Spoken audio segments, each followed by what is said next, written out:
ඒ අපි ඉන්නේ සුරලෝකෙ මෙහෙ ආවේ මැරිලා හිනා යනවා බලන් තිබ්බන් ආපු පාර හැරිලා ගෑනු බඩ පෙන්නගෙන අඳින එක වැරදි නම් මොකටද සාරියක තිබ්බේ බඩ ඇරිලා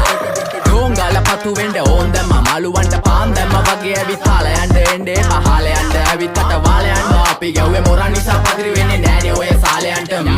අම්මටවත් මෙල්ල නැති මාව කොයිද මෙල්ල වෙන්න යන්නේ අර කොයිවත් ඉන්න වෙල්ලඹට සතියන්තේ හැමදාම කොල්ලෝ ඉන්නේ චිල් එකේ පිල් දාලා සෙට් වෙන්නේ සිංගාල කොළඹට හේතු නැඩෝ සනා වගේ පමා වෙන්න දැස නොපෙනුනත් අපි ගැව්වේ මුටි කන නිසා මොනාලිසා බලන් ඉන්නේ මගේ පැත්ත කියලා තාම හිටන් ඉන්නේ පුතා මම ජොන වගේ කොන නිසා ජන නිසා තාල දැම්මේ මගේ අතකුරින් එලි සමමාන දැම්මේ බෝලා ගලෝ ගන්න කලි සම කාල කන්නේ වගේ හිත තිබ්බේ මැලි කම වාව ගන්න බැරි යාළුවෝන්ගේ කැක්කම මම රැප දෙන්නේ මල්ලි මට තාලේ විදියට මූස්වාලා දුන්නේ පුතේ රැප උස හින්දියට අපේ උන්න බලන් ඉන්නේ hina වෙන්න කින්ඩියට රැප නැට්ටුකාරයෙක් නම් මම ඉන්නේ නැදියට සර්ගම් තාන්තම්